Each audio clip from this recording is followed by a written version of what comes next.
Welcome to CT Style. I'm Natasha Lubchenko. We've partnered with the Goff Law Group to bring you the Law Down. Today's topic, navigating a car accident. If you've been in one, you know how frightening it can be. That's why personal injury attorney Brooke Goff is here to help. Brooke, welcome back. Thank you for having me. I appreciate it. So let's first start when someone is in a crash, big or small. What is the first thing they should do? Relax.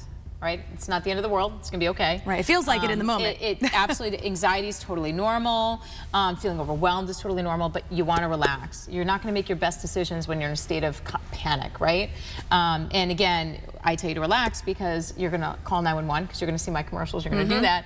And that call's recorded. And if you come across anything other than calm, cool, collected, it's not going to play well for an insurance company or a jury down the road.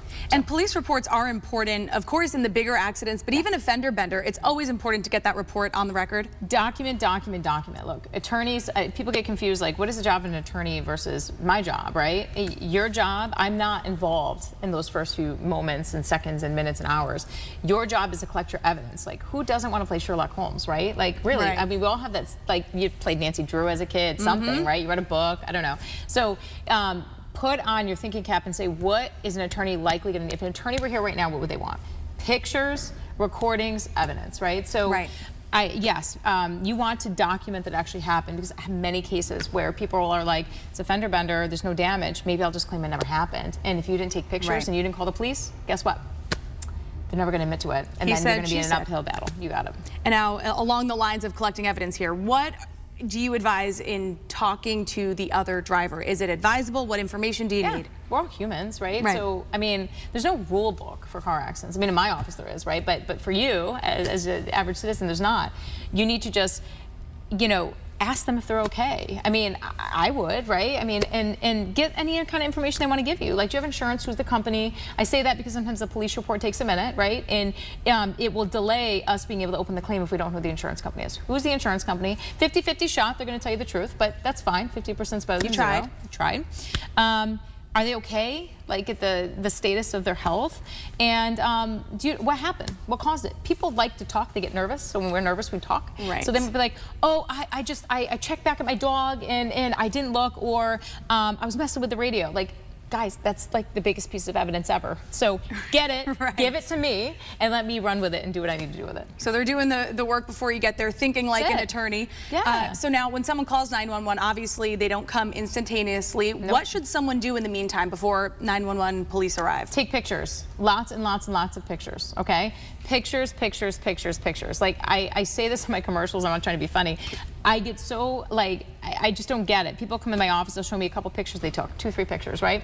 I'm like, okay, you couldn't take any more? Like, it's a bad accident, you couldn't take any more? And then, like, they're like, and another picture comes up of something else. They're like, and there's like 45 pictures of their kid's birthday party.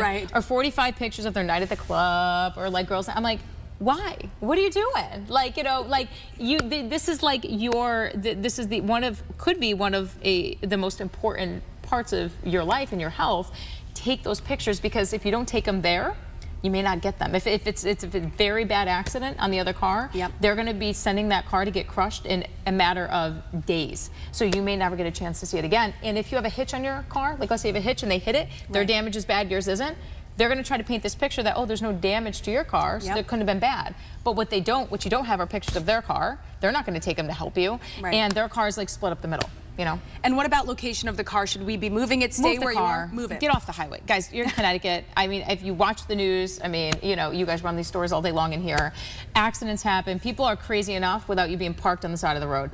You have a probably 8 out of 10 shot that the car's going to try to take off. That's why I always say get the license plate of the vehicle. Before you move it, just get the license plate. At least you have it. Get a marshal, they'll run it for you. Try to snap a picture of the person, but motion them to get off the highway. Get off the highway. If you're on a local road, it's fine. You can pull over, take the pictures. If you're in the middle of a highway and you can't move the cars, I mean, I get it, or like, but you can get out of Dodge. I mean, your biggest problem is not going to be that first accident. It's going to be the tractor trailer that comes in the second accident. You don't want to cause any other damage. So, I mean, to you or yourself or anybody else. Absolutely, such important information. And before we go, tell us about how you handle these cases at your firm and how people can maybe learn more if this happens to them. So we have dedicated legal teams altogether. I oversee all the cases in the firm, if you can believe it. I know my who my clients are. I know what the cases are about. I know what the injuries are. I know policy. We have a very strict protocol that we follow in office to make sure cases are moved efficiently, smoothly. The clients are kept in the loop and they know what's going on, and we get to the end game as fast as possible, but with no discount. So if the insurance company doesn't want to pay, then they're going to pay me now, or they're going to pay me when we're sitting in front of a judge or a jury down the road. So we don't. The problem with firms that are higher volume, sometimes there's discounts associated, right? Like, okay, like let me move it as quick as I can. It's not how we work. You're either going to pay me 100% of what I want, or we're going to trial. That's it. Well, you work hard for your clients, and I do want to say your website one more time: gofflawgroup.net. Brooke Goff, thank you. Great tips as always. Thank you.